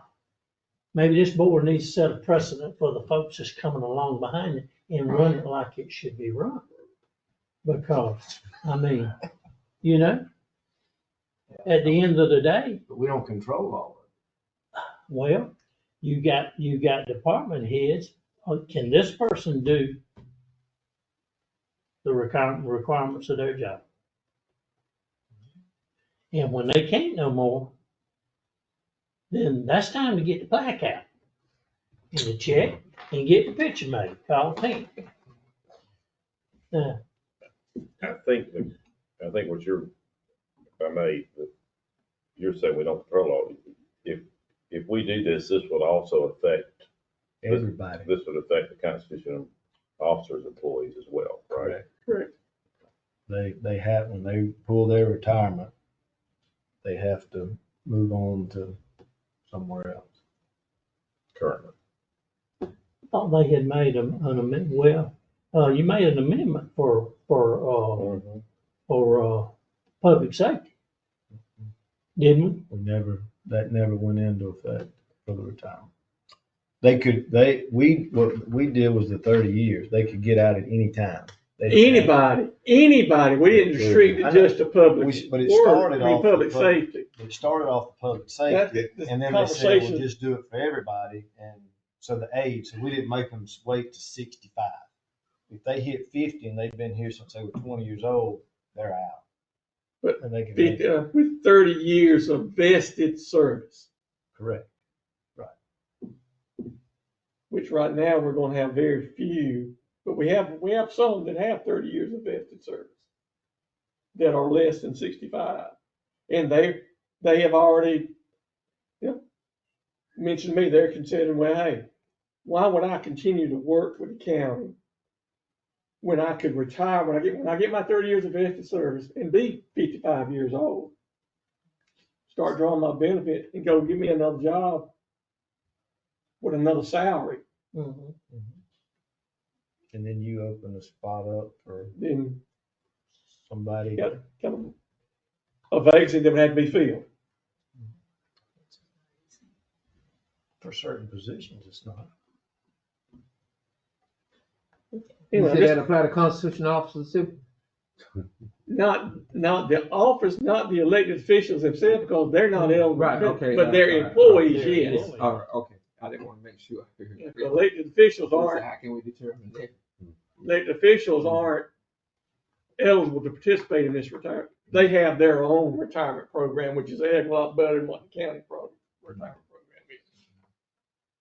So are you just giving information? You want to propose? I'm just letting you know that I have been approached by several employees. Well, I think we need to put it in writing. And just as I said, the pros of this move, the cons of it. You know, why would this be good? Why would this be bad? And, I can think of some, but, I'm probably missing some things. You know what I mean? I know. And I'm not asking them for a decision today, but I do start. I know one big thing that starts out, that jumps out at me, because it's always an issue for everybody. And that's medical health insurance. So if I get that person and they done got 65 and I get them to Medicare and we move them away and they still doing what we do, and we move them to where most people are going with that. And they're still there in that position doing that job. I don't have to bring on another person that I'm having to pay a full medical. But by law, you said it would mention somebody in the past. By law, you cannot force them not to take your insurance. No, but they can decline it. They can decline because it's in their benefit to go to Medicare. We had some who elected to keep it, sitting on this board. Yeah. That's so it's an option for them. But normally, when you talk to people about money, you can have this, or you can stay right here where you are. They normally take the money.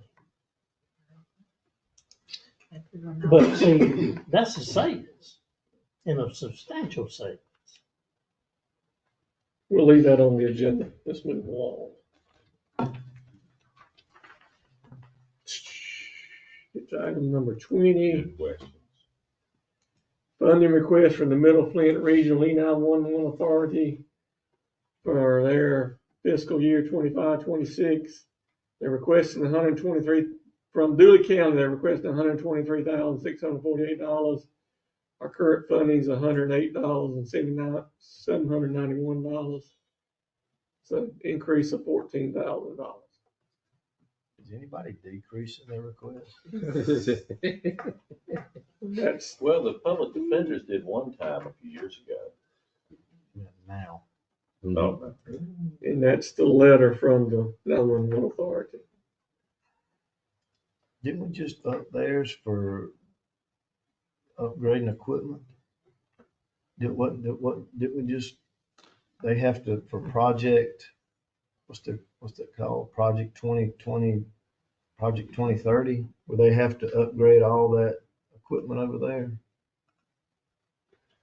That was a big expense coming down the pipe for them, yeah. That was last year. Was it last year we just upped it? Yeah. See, it was, Good call, probably. Why didn't it show us what everybody else paid? And it's 11 or 7 counties. It's a bunch of them. All right. And then we had some. I can only research one question at a time now. Okay. All right, we'll come. I'm gonna get back. Okay. I'll get back to that because I understand. Where's the funding request from last year?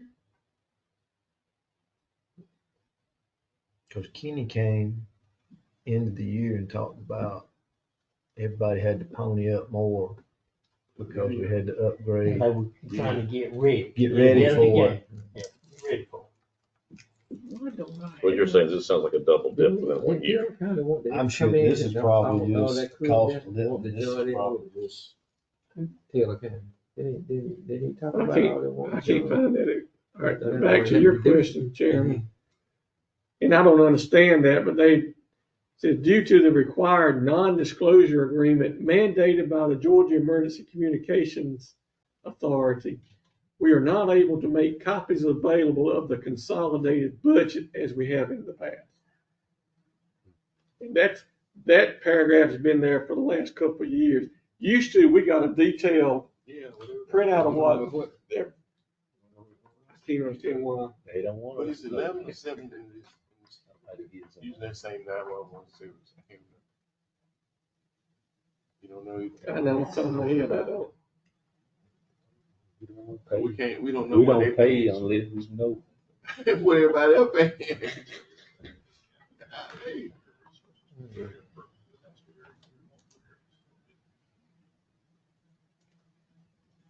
Is there any action on the request? can't afford to do it. So. You gotta have it. We got it. I'll offer the motion. I'll second. To approve. And see, is there any way we can find out what everybody else paying? So they're gonna be part of this. Now we That can, was discussed. no, we can find that out. We know that. How we know that?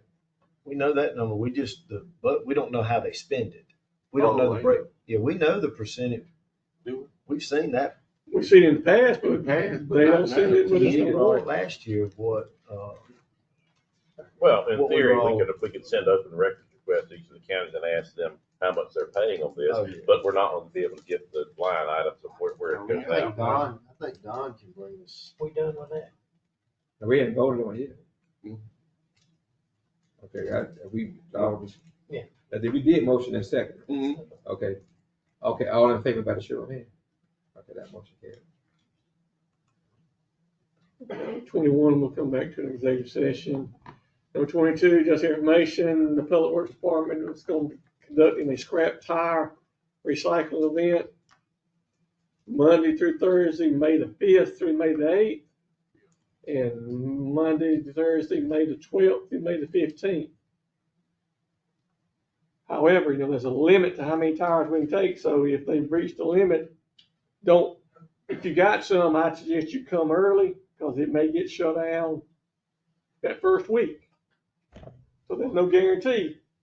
I missed it. My old lady asked me that yesterday. When you gonna get these tires out here? Don't load them up. And this has been a very popular program in Dooley County, and we're eligible for up to $73,000 from EPD. So that covers the cost of disposing the tires. That's why if we go over that, the county's going to be paying for the disposal. We just want to use the grant funds, because we don't have any county funds budgeted for this program. But there's going to be ads in the newspaper, and Chris has let our county agent know, so he's sending notice out to all the farmers, and we're just trying to get the word out. We want anybody.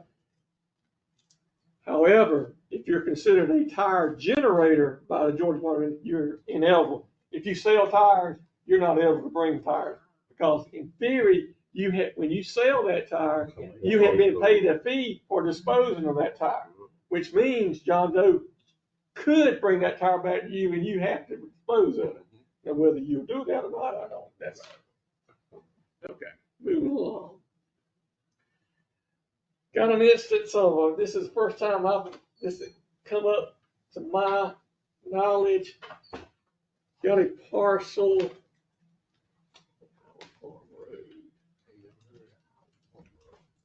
This parcel here is in the process of being sold. The person that bought this property 30 years ago almost, when he bought it, this property owner allowed him to use that driveway. Well, the realtor that's handling this transaction is evidently, I'm assuming, this individual no longer wants the new owner to use this driveway. So they need to put a driveway in, and they have road frontage. However, where the road frontage is, their property is about 4 foot higher than the county road. So, hold on a second.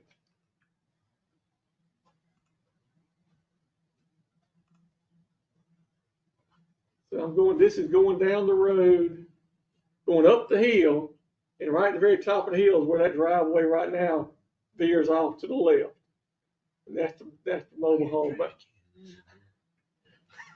But now once you go past that driveway, you're going back down the hill. And it doesn't show it real well, but if you'll notice, the level of land is getting higher and higher above the road. Yeah, I would have did that on the start. I'm kind of So, right. So I'm assuming this white stake here is the property line. And that's where the potential new owners or the realtor has flagged where they wanted Ronnie to put in a pipe. And Ronnie told them, we'll put the pipe in, but the county I've always been told the county is prohibited from working on private property. So the new owners have got to get a lot of that driveway cut down to come to our level. And that's what I told the realtor. She wasn't happy. She wanted me to ask y'all, would y'all override my decision? That ain't much money to get that. I'm doing what I was asked to do, but they cut into a profit. Okay, thank you. But I'm not willing to subject the county to a potential lawsuit over that. Well, if you do theirs, I got some. Okay. I have another person with one too. Okay, moving on. Several counties have started adopting ordinances regulating cryptocurrency and data mining operations. Scotty Mashman with the EDC has come up with a sample ordinance that was produced by the Southern Georgia Regional Commission. Is this something the board wants to pursue? I understand the city of Vienna has been given a copy of the same ordinance, and they are currently holding a public hearing scheduled later this month with the plans on adopting this ordinance. As written.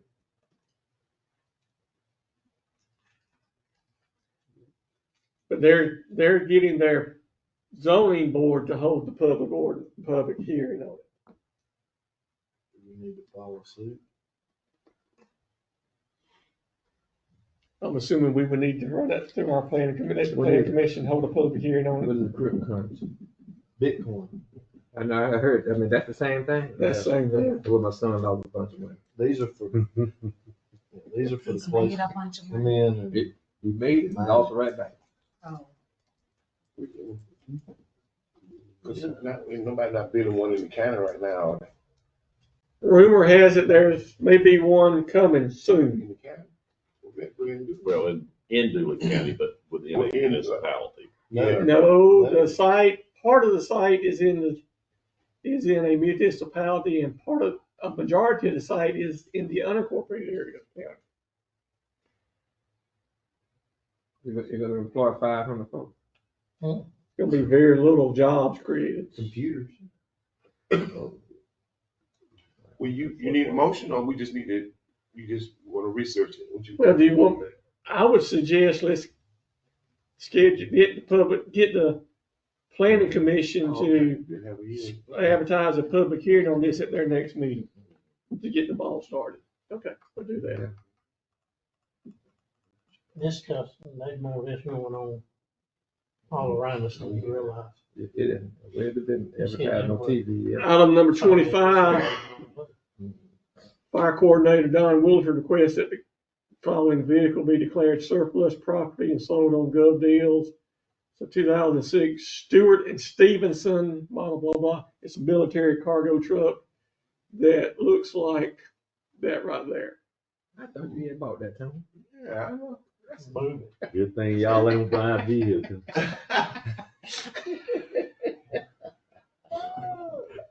This was formerly in service at the Pinehurst Fire Department, but they have evidently acquired a new chassis, and they no longer need this vehicle, so. What price is gonna list it?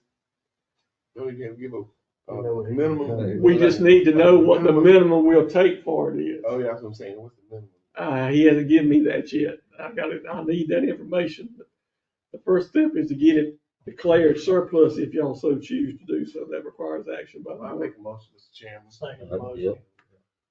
Okay, that's been motion a second. With that vehicle, used on Lost in Space? It look like something like. That was it. All in favor by the show of hands. That motion carried. Yeah. And just an update on the River Road drainage project. Down, this is Highway 27. This is River Road going to Chris County. The project is actually between Campers Haven Road and Collier Cemetery Road. And that's the one that Griggs Construction is gonna be doing, and that is scheduled to work to begin May the 12th. And hopefully signs will be going up first of next week at the site, letting the public know that road will be closed come May the 12th. Right. To get the word on out there. And what about when? And Rodney is, soon as he can get to it now that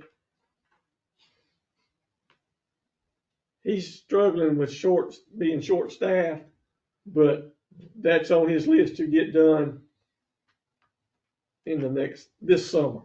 I'll leave it at that. I ain't gonna put a particular date on it. And Mr. Chairman, that's all I have except for an executive session to talk about potential litigation. I'd like to add personnel matter to the executive session. You got that, Ms. Lynn? All right, motion. I make a motion that we go in executive session. Second. There's a I'll let you motion. know if anything. Motion a second. All in favor by the show of hands. That motion carries. All right, we're now headed into executive session. Yeah. This conference will now be recorded. You got to submit? No, I gotta go see him. I make a motion, we approve the minutes of executive session as read in executive session. It has been motioned and second. All in favor by the show of hands. Okay, that motion carries. Bert, we didn't have to vote on anything. Okay. Mr. Chairman, I make a motion to adjourn. Second. It has been motioned and second. All in favor, please stand up and left.